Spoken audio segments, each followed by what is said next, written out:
বুদ্ধি আছে, বিবেক নাই, সাহস আছে, ক্ষমতা নাই, এই উপদেষ্টা মণ্ডলী আমাদের আর দরকার নাই।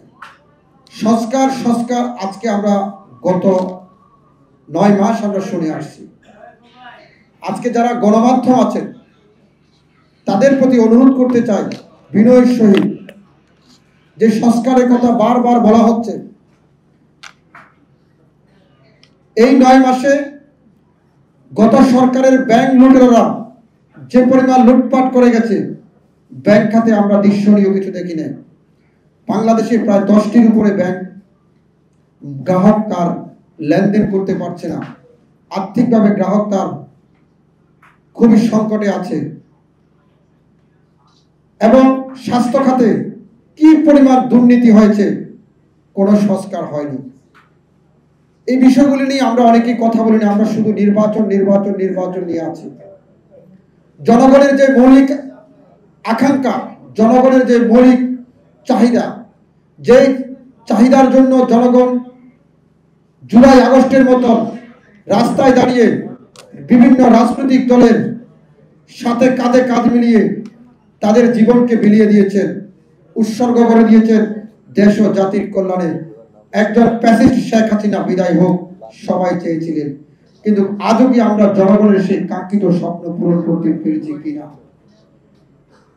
গতকালকে ডক্টর মোহাম্মদ ইউনূস এবং জনাব তারেক রহমানের লন্ডনের বৈঠককে কেন্দ্র করে দেশের মানুষ উচ্ছ্বাস এবং আনন্দের গতি আছে যে কবে একটি সুন্দর নির্বাচন হবে। গত 15 বছর আমরা ভোট দিতে পারিনি, আমরা আবার ভোট প্রদান করব। কিন্তু আমরা এখন পর্যন্ত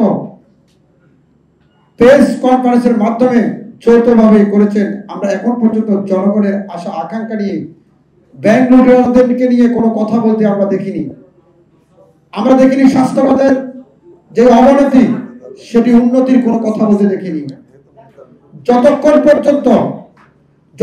পর্যন্ত 2 আসিফ অর্থাৎ আইন উপদেষ্টা এবং বাংলাদেশের সবচেয়ে গুরুত্বপূর্ণ একটি মন্ত্রণালয়, জনপ্রশাসন মন্ত্রণালয়ের মতন জায়গায় এমন একজন উপদেষ্টা বাড়ানো হয়েছে যার যোগ্যতা বিন্দু পরিমাণ মাত্র জনপ্রশাসন সম্পর্কে অভিজ্ঞতা আছে বলে আমার কেন জানি মনে হয় না। আমি মনে করি এই 2 উপদেষ্টা যতক্ষণ পর্যন্ত পদত্যাগ করবেন না, ততক্ষণ পর্যন্ত আমরা যে নির্বাচনের স্বপ্ন দেখছি সেটি বিলম্বিত হতে পারে। আমরা চাই এই 2 আসিফ উপদেষ্টা দ্রুত পদত্যাগ করবে এবং সম্মানিত প্রধান উপদেষ্টা তার আশেপাশে কিছু অবাঞ্ছিত, কিছু অভদ্র এবং কিছু কুচক্কর গ্রামের ভাষা যেটাকে বলে লোক আছে, ওই কান কথা না শোনার জন্য প্রধান উপদেষ্টার প্রতি আমি বিনয়ের সহিত অনুরোধ করব।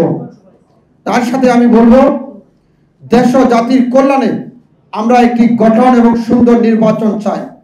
জুলাই আগস্টে নয়, গত 15 বছর এখানে উপস্থিত আছেন অনেক রাজনৈতিক দলের নেতৃবৃন্দ। আমরা আন্দোলন সংগ্রাম করে একটি জুলাই আগস্ট পেয়েছি।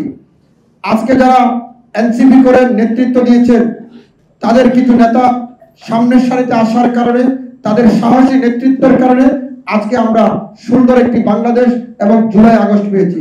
কিন্তু 1 মাসের আন্দোলনে 15 বছরের ক্রেডিট নেওয়ার কোনো সুযোগ নেই।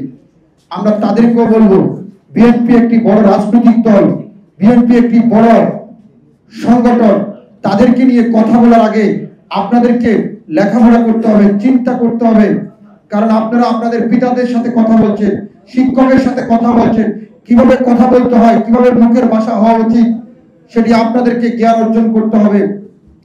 আমরা এনসিপি বা জুলাই আগস্টে যারা নেতৃত্ব দিয়েছেন তাদেরকে অসম্মানিত করার কোনো সুযোগ নেই। তাদের সাহসী নেতৃত্বের কারণে আজকে আমরা একটি সুন্দর গঠনমূলক একটি বাংলাদেশ পেয়েছি। কিন্তু আমরা ঐক্যবদ্ধভাবে আন্দোলন সংগ্রাম করার পরে আজকে এখানে শামসুজ্জামান দুদু ভাই আছেন, উনি ওনার বক্তব্যে কি বলবেন জানি না, তবে ওনার কাছে আমার বিনয়ের সহিত অনুরোধ, আমরা গত 17 বছর 15 বছর যাই কিছু বলেন না কেন, জনাব তারেক রহমানের সৌকোচ নেতৃত্বে যতগুলো রাজনৈতিক সামাজিক সংগঠন আমরা একত্রিতভাবে এই ফ্যাসিস্ট শেখ হাসিনার বিরুদ্ধে আমরা আন্দোলন সংগ্রাম করেছিলাম। আমাদের শেখ হাসিনা অনেক চেষ্টা করেছে, কিন্তু আমাদের ভিতরে কোনো বিভেদ ভাঙন সৃষ্টি করতে পারেনি। তার কারণ হচ্ছে বিএনপি বা জামাত ইসলাম বলেন, তাদের ঐক্যের নেতৃত্বের কারণে আমরা একটি সুন্দর বাংলাদেশ পেয়েছি। কিন্তু 5 তারিখের পরে আমাদের ভিতরে বিভেদ শুরু হয়ে গেছে, ক্ষমতার লোভ শুরু হয়ে গেছে। আমরা জনাব তারেক রহমানের প্রতি বিনয়ের সহিত অনুরোধ করব, আপনার এই চৌকস নেতৃত্বের মাধ্যমে আমাদের ভিতরে যাদের মতপার্থক্য আছে, যাদের বিভেদ আছে, সবাইকে নিয়ে আপনি বসবেন, আপনার নেতৃবৃন্দকে বলবেন, সবাইকে নিয়ে বসে একটি সুন্দর সমাধানের মাধ্যমে আমরা দ্রুত একটি নির্বাচনের দিকে এগিয়ে যেতে চাই।